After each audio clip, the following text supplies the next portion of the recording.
Muy buen día, bienvenidas y bienvenidos a un capítulo más de esta serie llamada Ciencias Sociales 50. Yo soy Vladimir Márquez, soy profesor en el Departamento de Sociología de la UAM Iztapalapa y el día de hoy estamos aquí para discutir un tema muy interesante que tiene que ver con la democracia, con la tecnología y con el uso de herramientas digitales. Este es un tema muy interesante, no solo por el tema en sí, sino porque se da tanto en vísperas de la Navidad como de las elecciones del año 2024. Para ello, contamos con la presencia de la doctora Ninfa Elizabeth Hernández Trejo. Ella es politóloga, es doctora en Ciencia Política por la UNAM y es profesora en la Facultad de Ciencias Políticas y Sociales de la UNAM. Ninfa, gracias por aceptar la invitación para venir aquí y platicar con nosotros. Al contrario, muchas gracias por la invitación. Muy bien, pues para dar inicio hay que poner algunos puntos centrales en la mesa sobre qué se entiende por democracia. Este es un tema muy complejo que se ha discutido por más de 4.000 años, pero para poder entenderlo de forma breve es este mecanismo que nos permite transferir el poder de manera pacífica vía las elecciones. En este sentido, cualquier persona puede participar, puede postularse y en este sentido ganar y representarnos e incluso gobernarnos. Sin embargo, hay algunas consecuencias no esperadas de esto. Hay algunos resultados que no son del todo satisfactorios para la gente.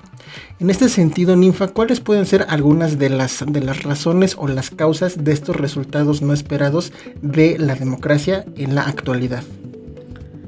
Claro que sí. Bueno, para hablar precisamente sobre las consecuencias de la democracia, sobre todo en este sentido procedimental que estás comentando, y sobre todo para hablar de las consecuencias que traería precisamente el hecho de que haya una insatisfacción precisamente por esta democracia, el estilo procedimental, me quiero remitir un poco a lo que representaría el esquema de las democracias del siglo XX, lo que traería también como consecuencia los esquemas, los mecanismos que nos deja precisamente de participación estos antecedentes de estas democracias en el siglo XX, sobre todo en la región latinoamericana, la cual fue protagonista de esta tercera ola democratizadora. En estos países del subcontinente, el restablecimiento de las instituciones características de la democracia representativa fue impulsado en muchos casos por nuevos partidos políticos catapultados por la renuncia a la lucha armada como forma de transformación del sistema político. Los movimientos sociales jugaron un papel destacado en algunos casos, en algunos de estos contextos. En ese sentido, los movimientos sociales y toda la agenda de los nuevos partidos y estas organizaciones sociales es la que habría impulsado, al menos inicialmente, la ampliación de la democracia a partir de la incorporación de la ciudadanía a los procesos de toma de decisión a través de nuevos formatos de participación. Con este fin, instituciones de diverso tipo fueron impulsadas con la intención explícita de asignar un rol a la ciudadanía, un rol más allá de ir a votar para la renovación de representantes populares, en la definición de los asuntos públicos, aumentar la eficacia en la eficiencia y la eficacia de la gestión, impedir o limitar la corrupción y transformar la política desde abajo, relegitimando las nuevas democracias, con mayor énfasis en unos u otros aspectos según la posición ideológica de quienes justamente la definieron. México particularmente inició de forma tardía este proceso de democratización, al menos en términos relativos, con obviamente el establecimiento y la perpetuación hasta más de 70 años del PRI en el poder y las elecciones controladas a través de justamente ocupar el aparato del Estado como una fuerte red clientelar. Con una fuerte red clientelar, el país fue considerado como un régimen híbrido hasta el año 2000. Sería en el año 2006, con el segundo gobierno del PAN, que Freedom House lo calificó como una democracia plena, y esto hasta 2011, en donde se observaron algunos signos de deterioro que han seguido oscilando hasta la actualidad. Eso es importante porque en realidad en México, por ejemplo, el surgimiento de nuevos partidos no fue generado precisamente por una renovación de la política desde fuera, sino por rupturas de partidos preexistentes, en tanto que las organizaciones sociales no tuvieron un papel protagónico en su emergencia, ¿no? Entonces, a pesar de múltiples transformaciones institucionales, los resabios autoritarios no fueron removidos en un país asolado en realidad por la corrupción y la violencia que todavía pareciera caracterizarle, ¿no? Y ese es el trasfondo que marca precisamente el nacimiento de instituciones participativas. Las instituciones participativas como consecuencia precisamente de este modelo de democracia procedimental que solamente se está enfocando en el tema de la celebración de elecciones para la renovación de nuestras y nuestros representantes, y que en efecto parte de un tema de crisis de representación, porque ese esquema pues, finalmente ya no está siendo totalmente necesario, indispensable para hablar de una satisfacción también democrática por parte de la propia ciudadanía, ¿no? Entonces, precisamente dentro de los estudios de democracia participativa, particularmente en México, pues han sido menos centrales en este país que en naciones como Colombia o Brasil. Incluso han tenido una menor incidencia que en Perú, Argentina o Uruguay, incluso en Chile. Y bueno, también el carácter federal del Estado mexicano ha derivado en una expansiva regulación de mecanismos de democracia directa, mientras que la Ciudad de México particularmente pues ha seguido un patrón de innovación en tiempo y forma, no tan diferente al observado en otras como la Ciudad Autónoma de Buenos Aires, ¿no? Pero bueno, es justamente parte de las consecuencias de esto que comentas, de este modelo de democracia, ¿no? Claro, podríamos decir entonces que la democracia es como si fuera un tazón en donde hay participación de la gente que se moviliza y se interesa por muchos temas que nos afectan, como la corrupción, como la delincuencia, como la seguridad, y hay unos partidos políticos que su función sería representarnos, pero se quedan cortos, ¿no? Digamos, no corresponden siempre con los intereses de la gente. Pero como decía Churchill, la democracia es la peor forma de gobierno, excluyendo todas las demás. Y ya lo decías, hay países donde también esta situación de descontento hacia la clase política y hacia los partidos es un tema también presente. Y en este sentido, ¿cuáles serían algunos de los ejemplos que en otras partes del mundo o que incluso ya en México se están implementando justo para lo que ya nos comentabas, para innovar la política o la participación de la ciudadanía? Sí, justo en ese sentido debe de quedar claro que el nacimiento de algunos mecanismos innovadores parte de esta crisis de representación a la que se está comentando, ¿no? Se está aludiendo, como una incapacidad precisamente de la democracia representativa de cubrir todas las demandas y los intereses sociales. Entonces, autores como Clelia Colombo aluden más bien a una desafección democrática para referirse a la crisis de democracia representativa por la falta de legitimidad política a partir de la desconfianza ciudadana en esta. Y bueno, justo partiendo de este punto, el surgimiento de mecanismos innovadores y particularmente de la innovación democrática es que tiene cabida, ¿no? No podríamos entender a la innovación democrática si no hubiera una crisis de democracia representativa de trasfondo. La innovación democrática, la voy a definir como estas nuevas dinámicas formales e informales que se han implementado luego de un proceso de democratización cuyo objetivo es incrementar la participación ciudadana para permitirle influir en los procesos de toma de decisión en la esfera política. Y bueno, esta innovación democrática no tendría cabida efectivamente sin esta crisis de representación y constituye un recurso que permitiría no solamente afectar a los sistemas democráticos, incidir en los sistemas democráticos, fomentando la participación ciudadana, sino también lograr una extensión precisamente de los derechos políticos y ciudadanos, sobre todo en la esfera política, ¿no? Es un concepto amplio debido a que involucra dentro de sí diferentes mecanismos que se han implementado con miras a mejorar o fortalecer la democracia en distintas partes del mundo. Los mecanismos de innovación democrática fungen como nuevas pautas de participación que se combinan también con el dinamismo y la expansión de los cambios sociales generados por los avances tecnológicos, como bien lo decías, especialmente Internet.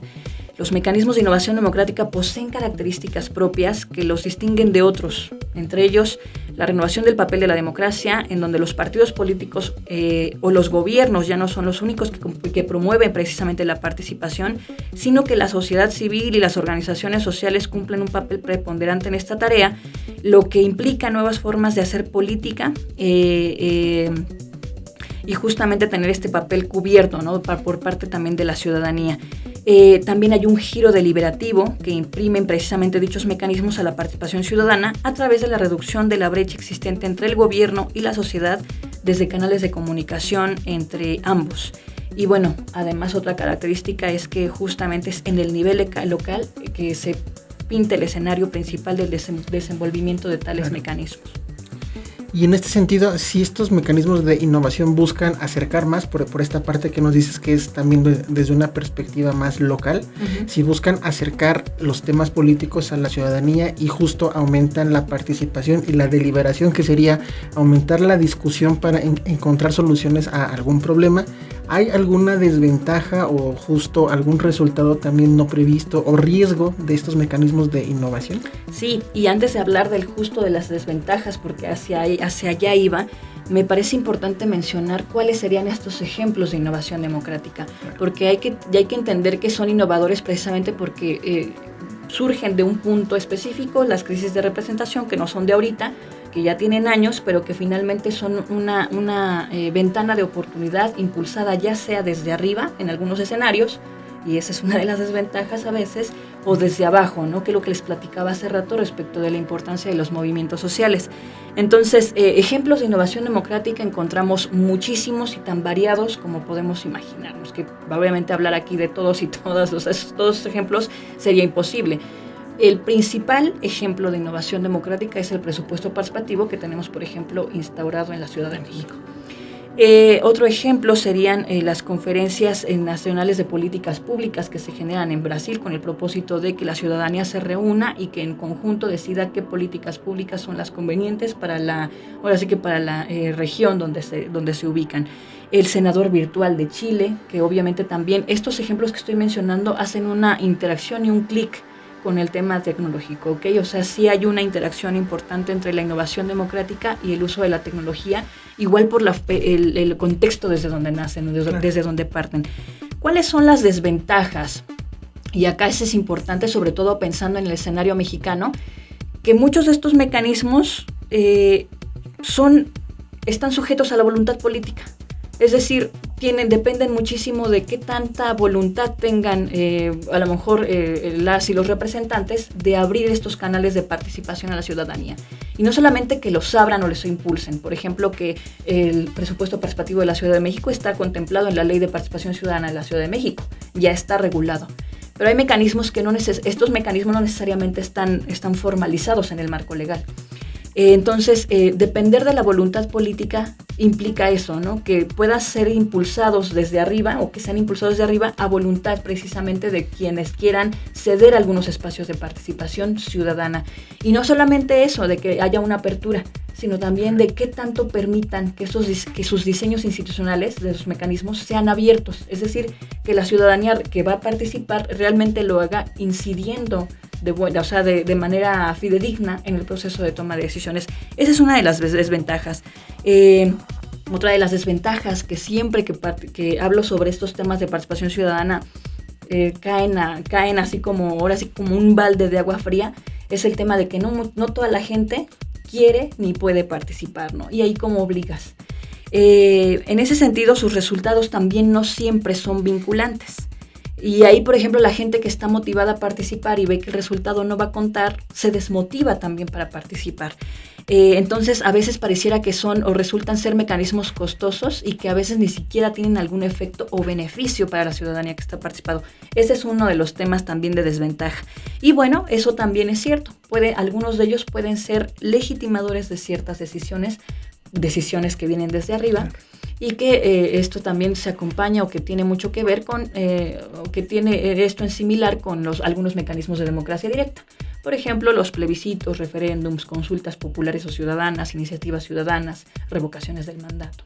Entonces, desafortunadamente tienen eso en común y desafortunadamente esas son algunas desventajas.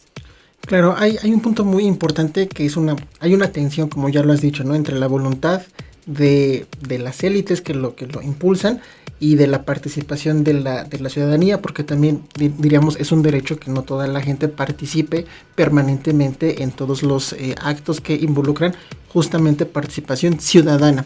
Pero hay un punto muy interesante, bueno, dos de hecho que quisiera retomar.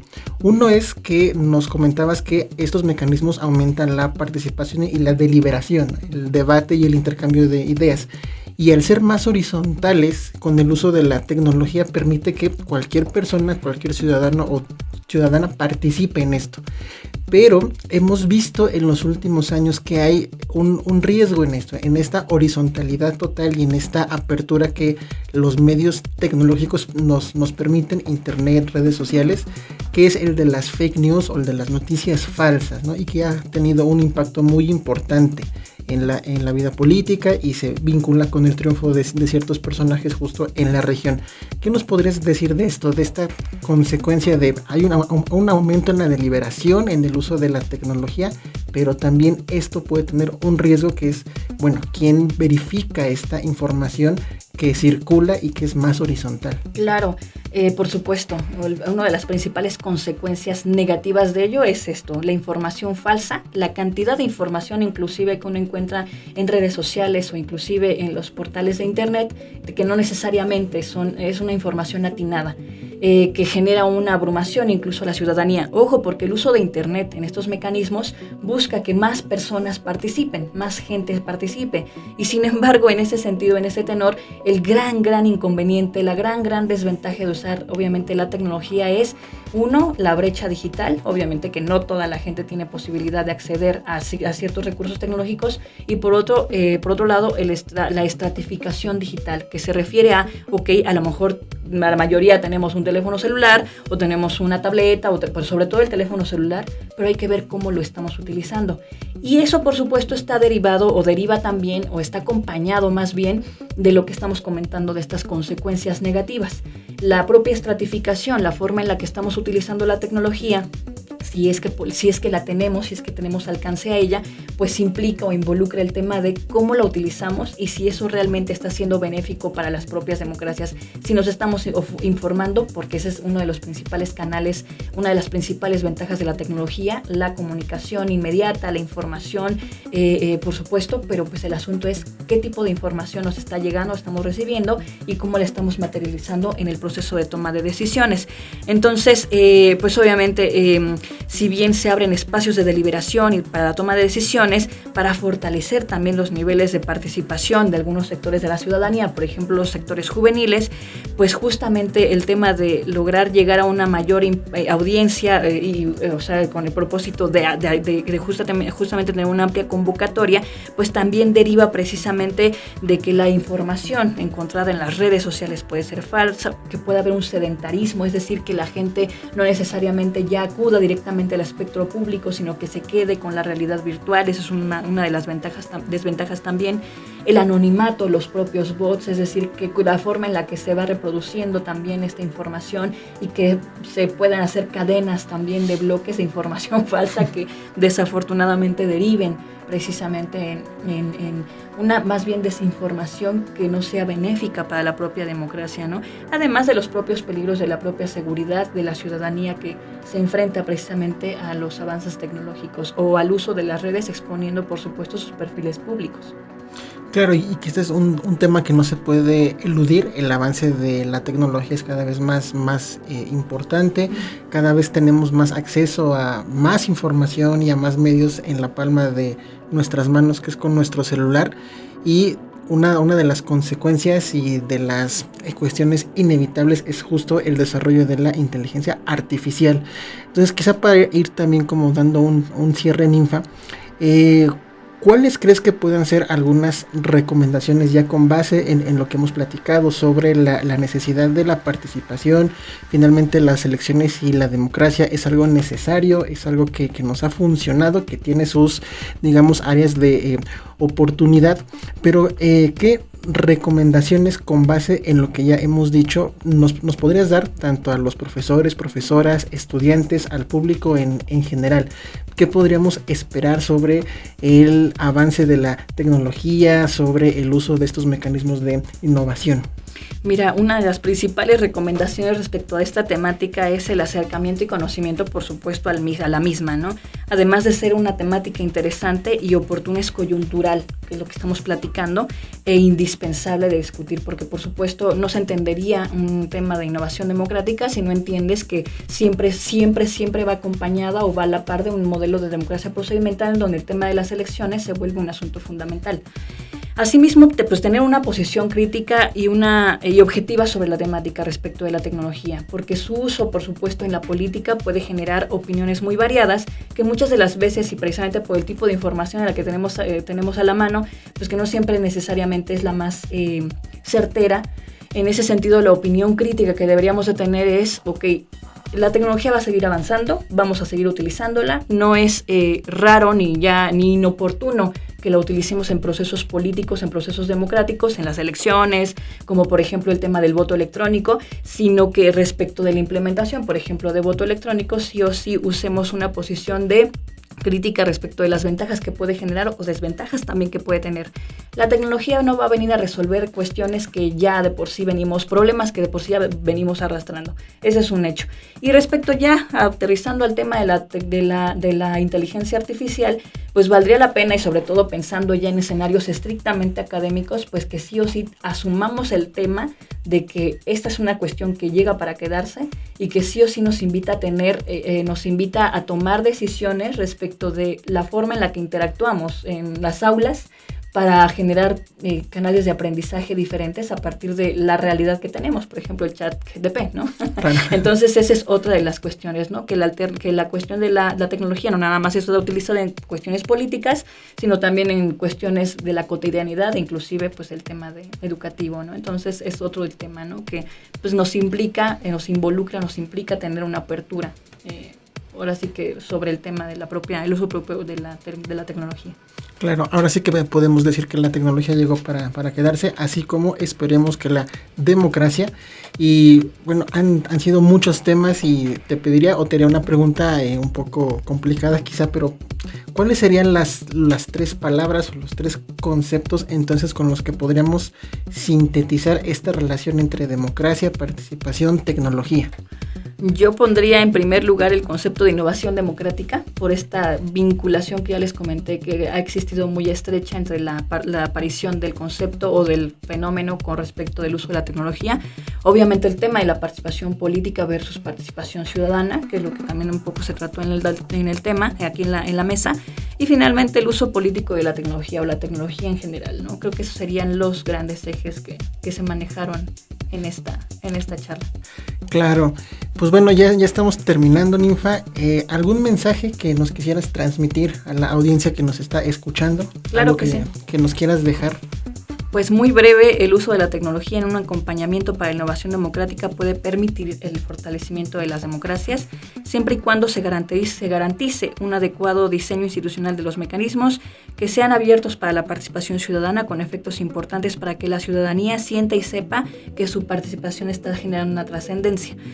Asimismo, que la incorporación de la tecnología sea bien planeada, realizando los simulacros necesarios, aquí me estoy refiriendo, por ejemplo, al tema del uso de voto electrónico, y que no dependa o que no desplace, por ejemplo, de la noche a la mañana cuestiones que venimos haciendo de manera manual o tradicional, porque en efecto, si bien la tecnología llega, avanza y sigue, por supuesto, actualizándose, pues lo cierto es que tenemos que ir adaptando precisamente su incorporación en todos los escenarios, en el político, en el académico, en todos los escenarios tenemos que ir incorporando de manera gradual, de manera paulatina, bien pensada, bien planificada, ¿no? Entonces, ese sería el mensaje final. Pues muchas gracias, Ninfa. Yo creo que nos quedamos con este mensaje. Generalmente tratamos terminar con alguna recomendación de serie o película o libro para que la gente se acerque a estos temas, pero creo que con base en lo que hemos platicado hoy, creo que la gran recomendación es acérquense a la tecnología, a la democracia, participen, descarguen TikTok solamente para ver, y toda la información que vean en grupos de WhatsApp, quizá en redes sociales, véanla, pero también compárenla y cuestionenla. Ya lo decía Ninfa, estos son algunos de los problemas que ¿quién verifica la información que estamos consumiendo? Creo que esa es una tarea de todas y de todos. Pues bueno, con esto llegamos al final de este capítulo. Les damos las gracias a todas las personas que nos escucharon. Una vez más, gracias a Ninfa, a la doctora Ninfa Elizabeth Hernández Trejo por acompañarnos. Tus redes sociales, Ninfa, sí, para que te sigan, para que sigan discutiendo sobre mecanismos de innovación política y democrática. Claro que sí, en Facebook estoy como Ninfa Hernández, en Twitter Ninfa HDST, Y bueno, son las únicas redes que manejo ahorita y que ya no es ni siquiera Twitter, ¿verdad? Es X. Es X. Pero sí. que por cierto, Ninfa tiene un libro sobre innovación política, si nos puedes dar el título, porque además es de acceso libre, entonces para que lo podamos consultar. Como una recomendación, a ver si lo pueden descargar, está obviamente en libre acceso, es un libro electrónico y es producto de mi tesis doctoral, se llama Análisis del presupuesto participativo de la Ciudad de México desde la innovación democrática y la participación ciudadana. Y como recomendación adicional, aprovechando el tema de las películas, que también pueden ser como un elemento fundamental ahí para complementar, ¿no? La película de Robin Williams, la denominada El Hombre del Año, ahí sí la pueden ver también, creo que puede ser un buen escenario, ¿no? Para ver cómo se aplican una mala aplicación de las tecnologías, por ejemplo, en Estados Unidos, ¿no? Ahí para que... Hombre del Año. Sí, El Hombre del Año. Perfecto, Ninfa. Pues muchas gracias. Les agradecemos, como ya lo comentaba, a todas y todos quienes nos escucharon. Gracias al Departamento de Sociología. Estamos en las instalaciones de Radio UAM y nos veríamos en un próximo capítulo de esta serie llamada Innovación en tiempos de cambio, que se da en el marco de la celebración del 50 aniversario del Departamento y de la UAM Iztapalapa. Gracias. Hasta luego.